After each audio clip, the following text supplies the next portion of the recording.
ക്രിസ്തുവിൽ എൻ്റെ പ്രിയ സഹോദരി സഹോദരന്മാരെ, സോൾഫുൾ സ്ക്രിപ്റ്റേഴ്സ് എവറിഡേയിലേക്ക് എല്ലാവർക്കും സ്നേഹത്തോടെ സ്വാഗതം. നമ്മളിന്ന് ഒരുമിച്ച് ചിന്തിക്കാൻ പോകുന്നത് ഉൽപ്പത്തി പുസ്തകം, അതെ, 17-ാം അധ്യായത്തെക്കുറിച്ചാണ്. അതെ, അബ്രഹാമിന്റെയും സാറായുടെയും ജീവിതത്തിലെ വളരെ വളരെ പ്രധാനപ്പെട്ട ഒരു ഘട്ടമാണ് ഈ അധ്യായത്തിൽ നമ്മൾ കാണുന്നത്. ദൈവവുമായുള്ള ഉടമ്പടി പുതുക്കുന്നു, അവർക്ക് പുതിയ പേരുകൾ ലഭിക്കുന്നു, അങ്ങനെ പല കാര്യങ്ങൾ. ശരി, അപ്പോൾ നമുക്ക് തുടങ്ങാം. ഈ സംഭവങ്ങളുടെ ഒരു പശ്ചാത്തലം അതെന്താണ്? നമ്മൾ കാണുന്നത് അബ്രഹാമിന് 99 വയസ്സായിരിക്കുന്നു. മകൻ ഇഷ്മായേലിനാണെങ്കിൽ 13 വയസ്സും. അതെ, അതായത് ദൈവം ഒരു തലമുറയെ വാഗ്ദാനം ചെയ്തിട്ട് ഒരുപാട് വർഷങ്ങൾ കഴിഞ്ഞു. ഏകദേശം ഒരു 24 വർഷത്തോളം അല്ലേ ആ വാഗ്ദാനം കിട്ടിയിട്ട്? അതെ, അത്രയും കാലമായി. അപ്പോ സ്വാഭാവികമായും ആ ഒരു പ്രതീക്ഷ മങ്ങി തുടങ്ങാൻ സാധ്യതയുണ്ട്. ശരിയാണ്. അബ്രഹാമിനും സാറായിക്കും ഈ കാത്തിരിപ്പ് എത്രത്തോളം ഭാരമായിരുന്നിരിക്കാം. ഒരുപക്ഷേ ദൈവം തങ്ങളെ മറന്നുപോയോ എന്നൊരു തോന്നൽ സാധ്യതയുണ്ട്. കാരണം മനുഷ്യ സഹജമാണല്ലോ അത്. വർഷങ്ങൾ, പതിറ്റാണ്ടുകൾ നീണ്ട കാത്തിരിപ്പാണ്. അപ്പോ ഈ ഒരു നീണ്ട നിശബ്ദതയ്ക്ക് ശേഷമാണ് ദൈവം എൽ ഷദ്ദായി ആയിട്ട്, അതായത് സർവശക്തനായ ദൈവമായിട്ട് അബ്രാഹിമിന് പ്രത്യക്ഷപ്പെടുന്നത്. ഈ പ്രത്യക്ഷപ്പെടലിന് എന്തെങ്കിലും പ്രത്യേകതയുണ്ടോ? ഉണ്ട്. ഇവിടെ ശ്രദ്ധേയമായ ഒരു കാര്യം എന്താണെന്ന് വെച്ചാൽ, ഇത് പതിവ് പോലെയുള്ളൊരു സ്വപ്നമോ ദർശനമോ അല്ലെങ്കിൽ ഒരു മന്ത്രിക്കുന്ന ശബ്ദമോ അല്ല. ഇതൊരു നേരിട്ടുള്ള വെളിപാടാണ്.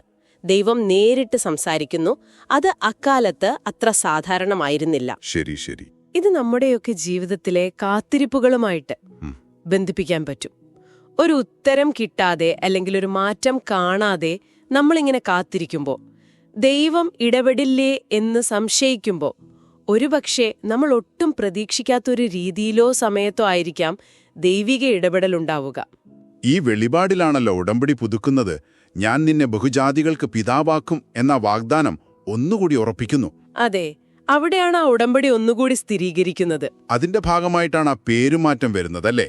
അബ്രാം എന്നത് അബ്രഹാമാകുന്നു, സാറ എന്നത് സാറായും. അതെ അതെ. ഇത് വെറുമൊരു പേരുമാറ്റമാണോ, അതോ അതിനപ്പുറം എന്തെങ്കിലും? അല്ല, ഇത് വെറുമൊരു പേരുമാറ്റമല്ല. അതൊരു ഒരു പ്രതീകാത്മകമായ പ്രവൃത്തിയാണ്. ഇതൊരു പ്രഖ്യാപനമാണ്. ദൈവത്തിന്റെ ഒരു ഉറച്ച തീരുമാനത്തിന്റെ വെളിപ്പെടുത്തൽ. അബ്രാം എന്ന് പറഞ്ഞാൽ ഉന്നതനായ പിതാവ് എന്നൊരർത്ഥമുണ്ട്. പക്ഷെ അബ്രഹാം ആകുമ്പോൾ അത് ബഹുജാതികളുടെ പിതാവെന്നായി മാറുന്നു. അർത്ഥം തന്നെ മാറുന്നു. അതെ, അർത്ഥം കൂടുതൽ വിശാലമാകുന്നു. അതുപോലെ സാറായി, അതായത് എന്റെ രാജകുമാരി എന്നതിൽ നിന്ന് സാറ, രാജകുമാരി അല്ലെങ്കിൽ അനേകരുടെ മാതാവ് എന്ന പൊതുവായ അർത്ഥത്തിലേക്ക് വരുന്നു. അപ്പോൾ വ്യക്തിപരം എന്നതിലുപരി ഒരു വലിയ ലക്ഷ്യത്തിലേക്ക് വിരൽ ചൂണ്ടുന്നു. കൃത്യമായി. ഇത് നമ്മളോട് പറയുന്നൊരു കാര്യമുണ്ട്. അതായത് ദൈവം ഒരാളെ കാണുന്നത് അവരുടെ അന്നത്തെ അവസ്ഥ വെച്ചല്ല, അവരുടെ കുറവുകളോ പരിമിതികളോ വെച്ചല്ല, മറിച്ച് അവരിലൂടെ ദൈവം ചെയ്യാൻ പോകുന്ന വലിയ പദ്ധതിയുടെ സാധ്യതയുടെ അടിസ്ഥാനത്തിലാണ്. ഇത് വളരെ പ്രധാനപ്പെട്ട ഒരു ചിന്തയാണ്. നമ്മുടെയൊക്കെ ജീവിതത്തിൽ നമ്മൾ നമ്മളെ തന്നെ കാണുന്നതിനേക്കാൾ വലുതായി ദൈവം നമ്മെ കാണുന്നു എന്നുള്ളത്. തീർച്ചയായും. നിങ്ങളുടെ സ്വന്തം കഴിവുകളെക്കുറിച്ചോ ലക്ഷ്യങ്ങളെക്കുറിച്ചൊക്കെയുള്ള നിങ്ങളുടെ കാഴ്ചപ്പാടുകളെ ഇത് ശരിക്കും സ്വാധീനിക്കാൻ കഴിയും. ശരി. ഈ പുതുക്കിയ ഉടമ്പടിക്ക് ഒരു അടയാളവും കൊടുക്കുന്നുണ്ടല്ലോ ദൈവം. പരിച്ഛേദന. എന്താണ് ഇതിന്റെ പ്രാധാന്യം? ഇതൊരു വെറും ആചാരമാണോ? അല്ല, ഇതൊരു വെറും ആചാരമായിരുന്നില്ല. പരിച്ഛേദന എന്നത് ദൈവപ്രീതി നേടാനുള്ള ഒരു മാർഗം എന്നതിനേക്കാൾ ഈ ഉടമ്പടിയുടെ ഒരു ഓർമ്മപ്പെടുത്തലായിരുന്നു. ദൈവവുമായുള്ള ഈ ബന്ധത്തിന്റെ, അബ്രഹാമും അവന്റെ സന്തതികളും ദൈവത്തോട് ചേർന്ന് നിൽക്കുന്നു എന്നതിന്റെ ഒരു ഭൗതികമായ അടയാളം. വീട്ടിലെ എല്ലാ പുരുഷന്മാർക്കും ഇത് ബാധകമായിരുന്നു അല്ലേ? അതെ, അബ്രഹാമിനും വീട്ടിലുള്ള എല്ലാ പുരുഷന്മാർക്കും, അടിമകൾക്കുൾപ്പെടെ. ഇത് ദൈവത്തിൽ ആശ്രയിക്കുന്നതിന്റെ, ദൈവത്തിനായി വേർതിരിക്കപ്പെട്ടിരിക്കുന്നു എന്നതിന്റെ അടയാളമായിരുന്നു. അപ്പോ ഇന്നത്തെ കാലത്ത് ഇതിനെ എങ്ങനെ കാണാം? ഇന്നത്തെ കാലത്ത് ആ ഭൗതിക അടയാളമില്ലെങ്കിലും അതിന്റെ പിന്നിലെ തത്വം പ്രസക്തമാണ്. അതായത് ദൈവിക ഉദ്ദേശ്യങ്ങൾക്കായി നമ്മെ തന്നെ സമർപ്പിക്കുക, ഒരു പ്രത്യേക ജീവിത രീതി തിരഞ്ഞെടുക്കുക. നമ്മുടെ തീരുമാനങ്ങൾ, നമ്മുടെ മുൻഗണനകൾ, ദൈവവചനത്തിലുള്ള നമ്മുടെ വിശ്വാസം, ഇതൊക്കെ ആ സമർപ്പണത്തിന്റെ ഭാഗമാണ്. ഒരു തരം ആത്മീയ പരിച്ഛേദന എന്ന് വേണമെങ്കിൽ പറയാം. ശരിയാണ്. ഇനി ഈ സംഭാഷണത്തിനിടയിൽ വളരെ അപ്രതീക്ഷിതമായൊരു വാർത്ത വരുന്നുണ്ട്. സാറ, അതെ, 90 വയസ്സുള്ള സാറ ഗർഭം ധരിച്ച് ഒരു മകനെ പ്രസവിക്കും. അവന് ഈസ്ഹാക്ക് എന്ന പേരിടണം. അതെ, മാനുഷികമായി ചിന്തിച്ചാൽ പൂർണ്ണമായും അസാധ്യമായ ഒരു കാര്യം. ഇത് കേട്ടിട്ട് എബ്രഹാം ചിരിച്ചു എന്ന് പറയുന്നു. ഇത് അവിശ്വാസം കൊണ്ടാണോ അതോ? പലപ്പോഴും ഇത് അവിശ്വാസമായി വ്യാഖ്യാനിക്കാറുണ്ട്. എന്നാൽ സാധ്യത കൂടുതൽ ഇത് അവിശ്വസനീയമായ ഒരു വാർത്ത കേൾക്കുമ്പോഴുണ്ടാകുന്ന ഒരു തരം അത്ഭുതം അല്ലെങ്കിൽ ഒരു ആനന്ദം കലർന്ന പ്രതികരണമാകാം. അങ്ങനെയും ചിന്തിക്കാം. കാരണം വർഷങ്ങളായി അവർ കാത്തിരുന്ന കാര്യമാണ്. പക്ഷെ പ്രായം അതിന്റെ എല്ലാ സാധ്യതയും ഇല്ലാതാക്കിയെന്ന് കരുതിയിരിക്കുമ്പോഴാണ് ഈ വാർത്ത.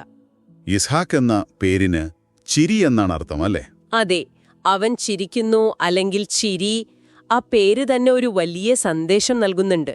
അസാധ്യമെന്ന് ലോകം കരുതുന്ന സാഹചര്യങ്ങളിൽ, പ്രതീക്ഷയില്ലാത്ത ഇടങ്ങളിൽ ദൈവം സന്തോഷം, അതെ, ചിരി കൊണ്ടുവരും എന്നതിന്റെ ഓർമ്മപ്പെടുത്തലാണ് ആ പേര്. നിങ്ങളുടെ ജീവിതത്തിൽ ഒരുപക്ഷെ ഫലശൂന്യമെന്ന് തോന്നുന്ന, മാറ്റമില്ലെന്ന് കരുതുന്ന മേഖലകളുണ്ടെങ്കിലും അവിടെയും ഒരു ചിരിയുടെ സാധ്യതയുണ്ടെന്ന് ഇത് ഓർമ്മിപ്പിക്കുന്നു.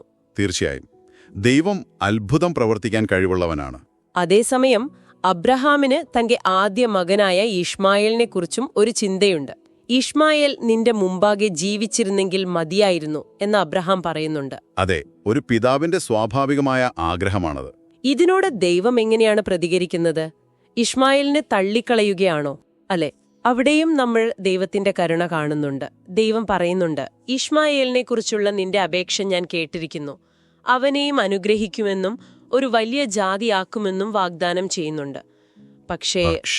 പക്ഷേ തന്റെ ഉടമ്പടി സ്ഥാപിക്കുന്നത് വാഗ്ദത്ത സന്തതിയായ ഇസ്ഹാക്കിലൂടെ ആയിരിക്കുമെന്ന് ദൈവം വ്യക്തമാക്കുന്നു. അപ്പോ വാഗ്ദാനത്തിലൂടെ ലഭിക്കുന്നതും മാനുഷിക പ്രയത്നത്തിലൂടെ ഉണ്ടായതും തമ്മിൽ ഒരു വ്യത്യാസം ദൈവം കാണിക്കുന്നുണ്ട്. അതെ, ഇഷ്മായേൽ മനുഷ്യന്റെ പദ്ധതിയുടെ ഭാഗമായിരുന്നു. ഒരുപക്ഷെ ദൈവഹിതം കാത്തിരിക്കാനുള്ള ക്ഷമയില്ലായ്മയുടെ ഫലം. ഇസ്ഹാക്കാവട്ടെ പൂർണ്ണമായും ദൈവത്തിന്റെ വാഗ്ദാനത്തിന്റെയും അത്ഭുതകരമായ ഇടപെടലിന്റെയും ഫലമാണ്. ഇതിൽ നിന്ന് നമുക്കെന്തു പഠിക്കാനുണ്ട്? നമ്മുടെ തീരുമാനങ്ങൾ, ഒരു പക്ഷേ നമ്മുടെ തെറ്റുകൾ പോലും ദൈവത്തിന്റെ വലിയ പദ്ധതിയുടെ ഭാഗമായി മാറാൻ സാധ്യതയുണ്ട് എന്നൊരു ചിന്ത. ദൈവകൃപ നമ്മുടെ കുറവുകളെയും മറികടന്ന് പ്രവർത്തിക്കും. ഒരു പക്ഷേ നിങ്ങൾ എടുത്ത ഏതെങ്കിലും തീരുമാനം തെറ്റായിപ്പോയി എന്ന് തോന്നുന്നുണ്ടെങ്കിൽ നിരാശപ്പെടേണ്ട. അതിനെപ്പോലും ദൈവത്തിന് നന്മയ്ക്കായി മാറ്റാൻ കഴിയും എന്നൊരു പ്രത്യാശ ഇവിടെയുണ്ട്. ശരിയാണ്. ഈ സംഭാഷണങ്ങൾക്കെല്ലാം ശേഷം അബ്രഹാമിന്റെ പ്രതികരണം ശ്രദ്ധേയമാണ്. ദൈവം കൽപ്പിച്ച ഉടനെ അന്നു തന്നെ താനും തന്റെ വീട്ടിലുള്ള എല്ലാ പുരുഷന്മാരും പരിച്ഛേദനയേൽക്കുന്നു. അതെ, ഒരു കാലതാമസവും ഇല്ലാതെ. മുൻപ് ഹാഗാറിലൂടെ ഒരു മകനെ നേടി ദൈവത്തിന്റെ പദ്ധതിയെ വേഗത്തിലാക്കാൻ ശ്രമിച്ച ആളാണ്. അതിൽ നിന്നുള്ള ഒരു വലിയ മാറ്റം ഇവിടെ കാണാമല്ലേ? തീർച്ചയായും ഇത് അബ്രഹാമിന്റെ വിശ്വാസത്തിലുള്ള വളർച്ചയാണ് സൂചിപ്പിക്കുന്നത്. ദൈവത്തിന്റെ സമയത്തിലുള്ള ഒരു പുതിയ ആശ്രയം, കൽപ്പനകളോടുള്ള ഉടനടിയുള്ള കീഴ്വഴക്കം. മുൻപത്തെ ആ അക്ഷമയിൽ നിന്ന് വ്യത്യസ്തമായി ഇപ്പോൾ പൂർണ്ണമായും ദൈവത്തിൽ വിശ്വസിച്ച് അവിടുത്തെ വാഗ്ദാനത്തിനായി കാത്തിരുന്ന് കൽപ്പനയനുസരിക്കാൻ തയ്യാറാകുന്നു. സമർപ്പണം കൂടുതൽ ആഴമുള്ളതായി. അതെ. അപ്പൊ ഈ അധ്യായം മുഴുവനായി നമ്മൾ നോക്കുമ്പോൾ എന്തൊക്കെയാണ് പ്രധാനപ്പെട്ട ആശയങ്ങൾ? നമുക്കൊന്നുകൂടി ഒന്ന് ഓർത്തെടുക്കാമോ? ഒന്ന്, കാത്തിരിപ്പിന്റെ സമയത്തും ദൈവം വിശ്വസ്തനാണ് എന്നുള്ളത്. എത്ര നാൾ നിശബ്ദമായിരുന്നാലും ദൈവം മറക്കില്ല. 2, ആ പേരുമാറ്റം. വ്യക്തിത്വത്തിനും ലക്ഷ്യത്തിനും ദൈവം നൽകുന്ന ഒരു പുതിയ രൂപം. അതെ. പിന്നെ അനുസരണത്തിനുള്ള ആഹ്വാനം, പരിച്ഛേദനയിലൂടെ അത് വ്യക്തമാക്കുന്നു. 4, മനുഷ്യന്റെ കുറവുകൾക്കിടയിലും പ്രവർത്തിക്കുന്ന ദൈവത്തിന്റെ കൃപ.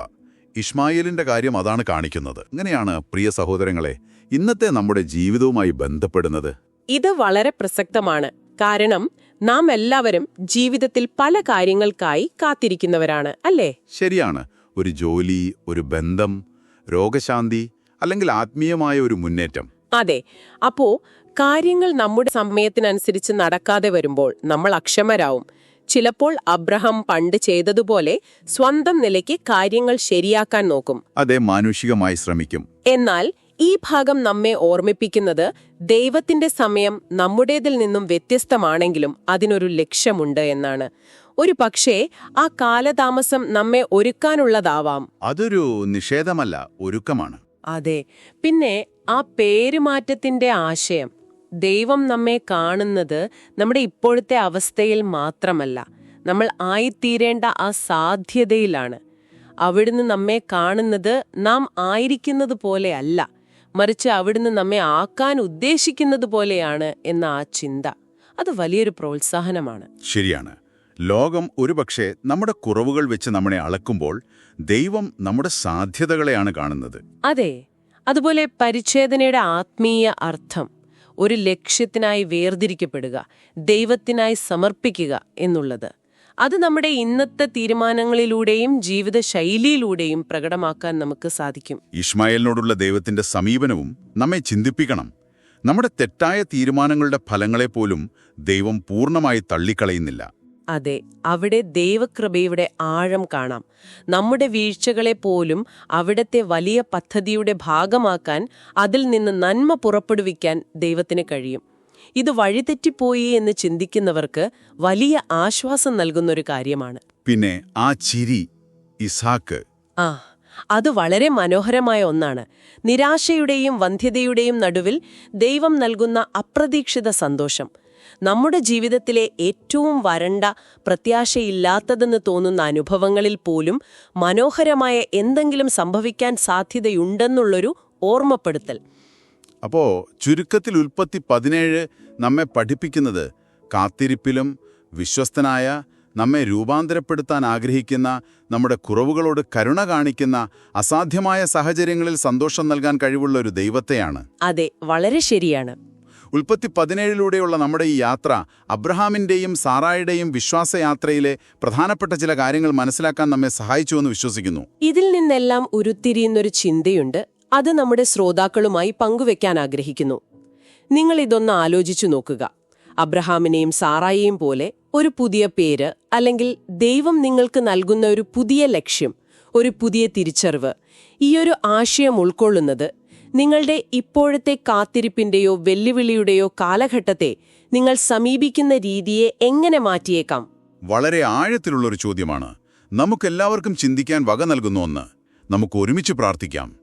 സർവശക്തനായ ദൈവമേ, അബ്രഹാമിന്റെയും സാറായുടെയും ജീവിതത്തിലൂടെ അങ്ങ് വെളിപ്പെടുത്തിയ അങ്ങയുടെ വിശ്വസ്തതയ്ക്കും കൃപയ്ക്കും സ്തോത്രം.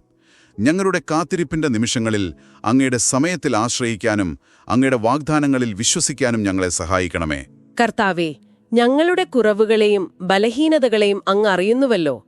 അവയെപ്പോലും അങ്ങയുടെ മഹത്വത്തിനായി ഉപയോഗിക്കാൻ തക്കവണ്ണം ഞങ്ങളെ സമർപ്പിക്കുന്നു. ഞങ്ങളുടെ ജീവിതത്തിലെ അസാധ്യമെന്ന് തോന്നുന്ന സാഹചര്യങ്ങളിൽ അങ്ങയുടെ അത്ഭുതകരമായ ചിരി നൽകണമേ. ഈ വചനങ്ങൾ കേട്ട ഓരോ വ്യക്തിയെയും അങ്ങ് അനുഗ്രഹിക്കണമേ. അങ്ങയുടെ പദ്ധതികൾ അവരിലൂടെ നിറവേറട്ടെ. യേശുക്രിസ്തുവിന്റെ നാമത്തിൽ തന്നെ. ആമേൻ. ആമേൻ. ഇന്നത്തെ ഈ വചനചിന്തകളെക്കുറിച്ചുള്ള നിങ്ങളുടെ അഭിപ്രായങ്ങൾ, നിങ്ങളുടെ പ്രാർത്ഥനാ വിഷയങ്ങളൊക്കെ ഞങ്ങളെ എഴുതി അറിയിക്കണം. ഞങ്ങളുടെ ഇമെയിൽ വിലാസം ഓർക്കുമല്ലോ, soulfulscriptureseveryday@gmail.com. നിങ്ങളുടെ ഓരോ സന്ദേശവും ഞങ്ങൾക്ക് ശരിക്കും വളരെ വിലപ്പെട്ടതാണ്. ഓർക്കുക, സോൾഫുൾ സ്ക്രിപ്റ്റേഴ്സ് എവറിഡേയുടെ ഈ ബൈബിൾ പഠന പരമ്പര എല്ലാ ഞായറാഴ്ചകളിലുമാണ് നിങ്ങൾക്കായി ഞങ്ങൾ ഒരുക്കുന്നത്.